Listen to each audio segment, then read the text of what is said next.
Hi guys, today's video, we will try to secure Beyond Wusok ticket para sa kanyang fan meet dito sa Manila this coming June 22nd. And as you can see, pagtungtong pa lang ng 12 p.m., sinubukan na nating mag-purchase and medyo tatanga-tanga tayo, hindi tayo gamay sa ticket net website. Hindi hinahanap ko yung buy ticket, hindi ko makita kasi napakaliit ng button. So nakailang refresh ako. Kung sana nakita ko agad siya after ma-route ako dun sa page na yon, sana baka mas maaga pa ako sa queue. Pero still, ayan, maaga tayo nakapunta, 3 minutes waiting time daw na nagiging 6 minutes and 10 minutes. So, let's wait lang mga kaanyong. Hindi ko ikakat yung waiting time. Kasi around 8 minutes or 10 minutes akong nasa queue bago ako nakapasok mismo sa pag-purchase.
So, ayan mga kaanyong, after makapasok sa queue, ayan, nakalagay, wala nang lumalabas na available seat. Continue shopping, hindi pala yon kasi ibang ticket na yung bibilihin mo. Wusok po ang bibilihin ko. Wala akong pakialam sa ibang event nyo po by now.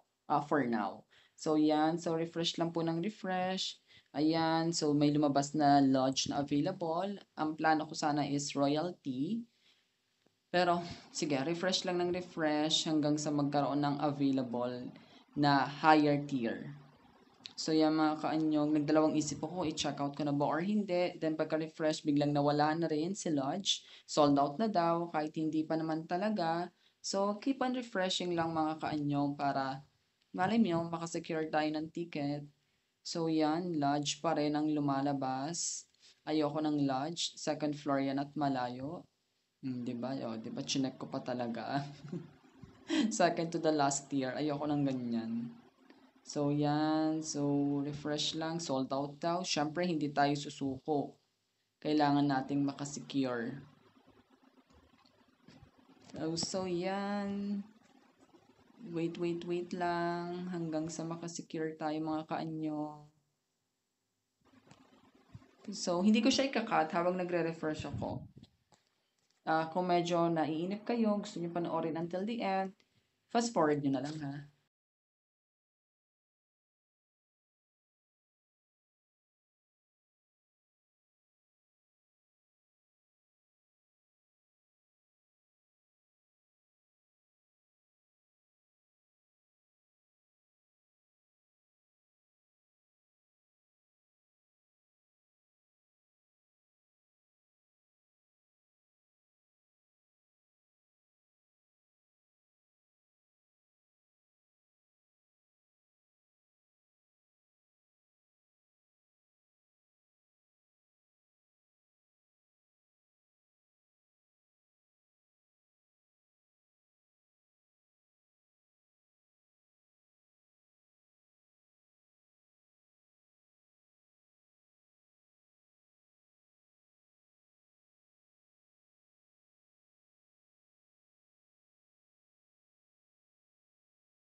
Ayan na nga, may lumabas ng price level. So, i-search natin yung royalty. So, isa lang muna, add tickets. Tickets, isa lang. Ayan, wait. Diba, ang bagal ng website ni Ticketnet na. Pero hindi naman siya nagka-crash. So, wala daw available. So, yan, continue lang mga kaanyong. Gawin natin 2 available. Best available tayo this time. Wait lang natin. Ayun! Ay, VIP! Kaya lang row 17. Baka yung start ng VIP sa row 17. I'm not sure. So, nagdalawang isip pa ako niyan mga kaanyong kung i-check out ko na ba or hindi. Kasi baka mamaya kakaantay ko magkaroon ng royalty, baka hindi na ako makabili pa. So, I decided na i-check out na siya mga kaanyong. Medyo ilang minuto rin yan ha. Kasi may 15 minutes waiting time interval naman siya. Na nasa cart mo bago mag-refresh or automatic siyang mawala. So, yan. Isip-isip lang. Pero syempre, at the end, binili ko na rin siya, no? Hello.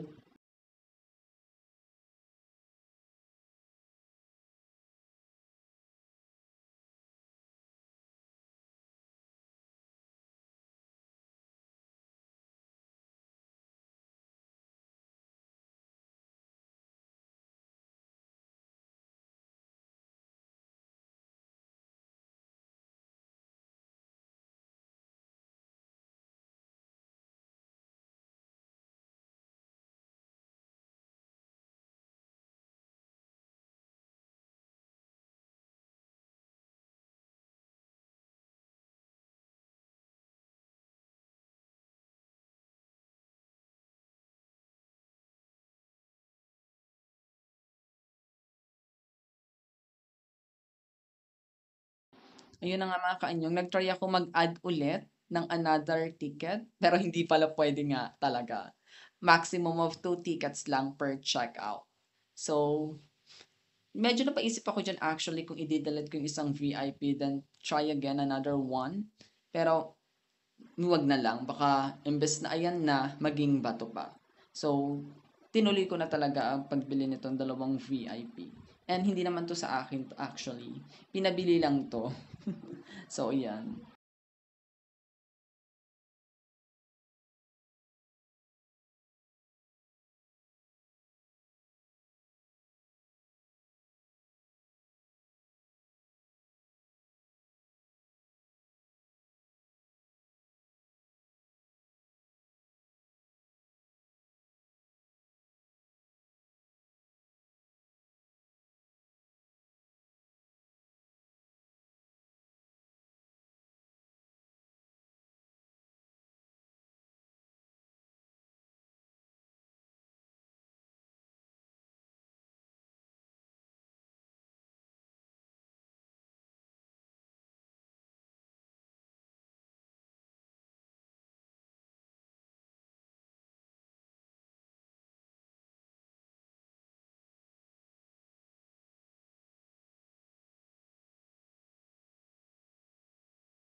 Ayan na nga mga kainyong i-check out na natin. So, syempre kailangan kong ikat na dito for may security para sa personal information kasi for the card info, address, and so on and so forth. So, yeah mga kainyong, successfully nating na-purchase ang dalawang VIP na magkatabi. Yehey! Pero hindi ko makikita si Wusok kasi nga hindi sa akin yung ticket. But still, I'm so happy that I was able to secure 2 VIP tickets and I will still try for other tiers.